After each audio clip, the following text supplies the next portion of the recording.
God bless. Okay, so it's Pastor Elizabeth again with New Beginners Seminary, and the subject matter is the names of God. And we're going into week 2 now. And I had kind of started last week with El Shaddai, so we're just gonna start all over again with El Shaddai and just continue on. And this is part 2 of the names of God, with the understanding that God is one God, just the same way that my name is Elizabeth, but I am Elizabeth a mother, I am Elizabeth a wife, I am Elizabeth a pastor, I am Elizabeth a worship leader, and all depending on the different people that refer to me in the different scenarios and circumstances, that's the name by which they're going to refer themselves to me. So if it's one of my children that need me, they're going to call me mom, and I'm going to be able to answer them and with whatever it is their need. If it's someone from the worship team or from the church, they're going to call me Pastor Elizabeth, and then I'm going to, address them or with whatever it is that they need. So this is the same way, just we need to know the names of God, because as worshipers, He calls us to be worshipers in spirit and in truth. And we have to know how to refer to that God in whatever the circumstance is, whether it be we're crying out to Him, whether it be we're asking for help, whether it be that we're worshiping or praising Him or exalting Him. Whatever the scenario is, whether it is we're crying out in a moment of desperation and we need provision or we need peace, these are the different things that are going to allow us to know who He is in His different manifestations, and also by His different names. We can just call on to Him. So today, we're going to be continuing on with the components what we were talking about, the compounds, of what we were talking about when we were referring to El. Whenever we use that El, referring to the deity, whom we are serving or whom we are worshiping, the God whom we are serving. So every time that comes in the front of something, it's that deity whom we are referring to, and then we know the God that we serve is Yahweh. So the one we're going to be starting with today is El Shaddai, and that's E-L and then Shaddai, S-H-A-D-A-I-I. El Shaddai is one of the Judaic names of God. Shaddai was one of the many gods in the Canaanite religion.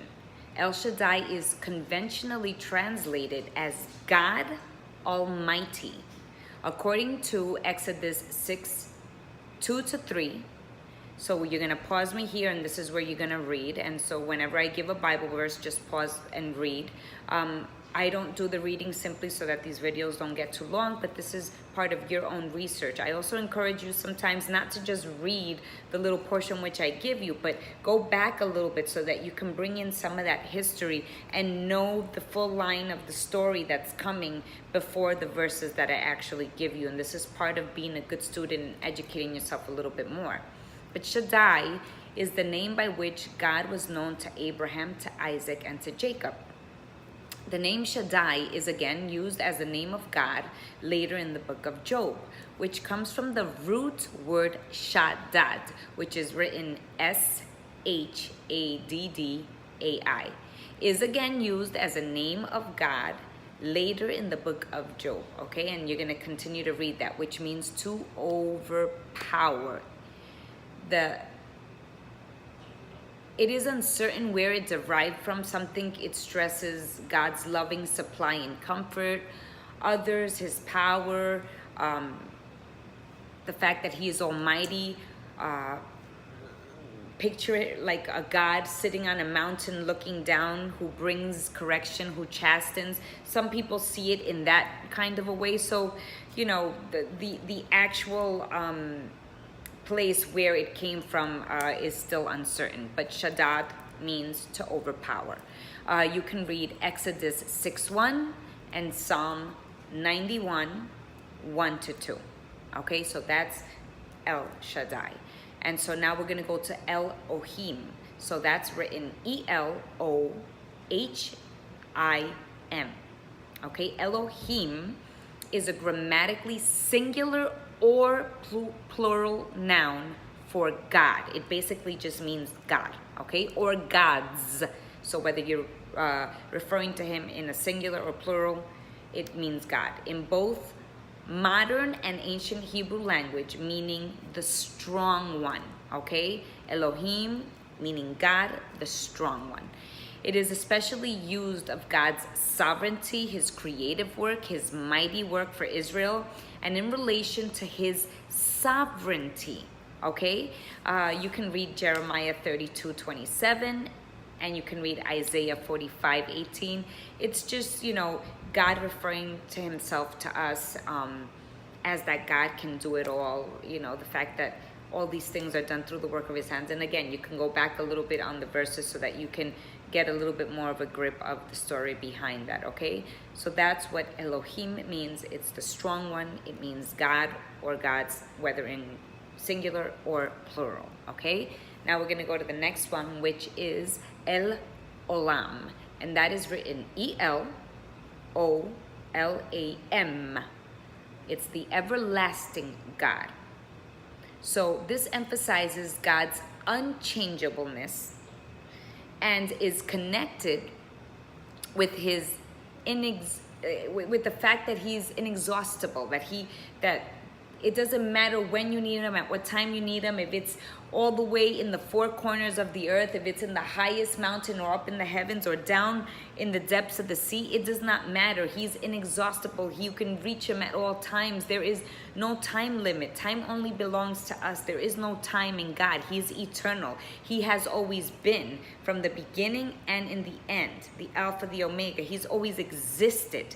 So there is no time variation for him, and he doesn't become tired in any sense of the word, because he's not man. So he's limitless basically, and he has no timeline. So it emphasized God's unchangeableness and is connected with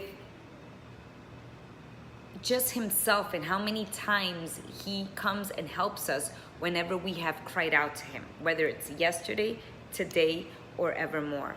It shows that he is a God of eternity, and there is no beginning and there is no end. He is the same, showing us that there are no limits, no time, and he is always present whenever we call on him.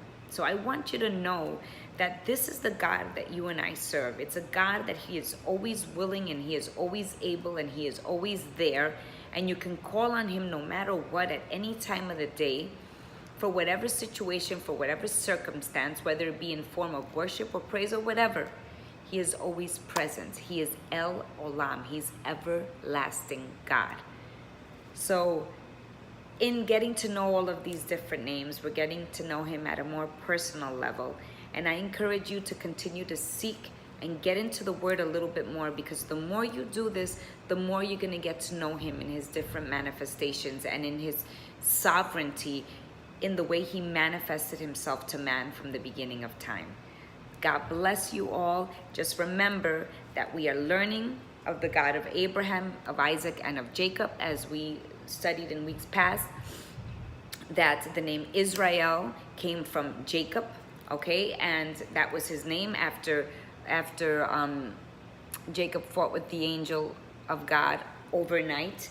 He received his blessing, and God now called him Israel. And then from there came a huge tribe, then many tribes, then a nation, and now we are called his people. Now we, the non-Jews, are the spiritual Israel. So I encourage you all more and more to just get a little bit more into this history. It's very interesting. We serve an awesome God, and I hope that this has been insightful for you. And I can't wait to see you all next week with part 3 of the names of God. God bless with you, Pastor Elizabeth from South Florida. See you soon.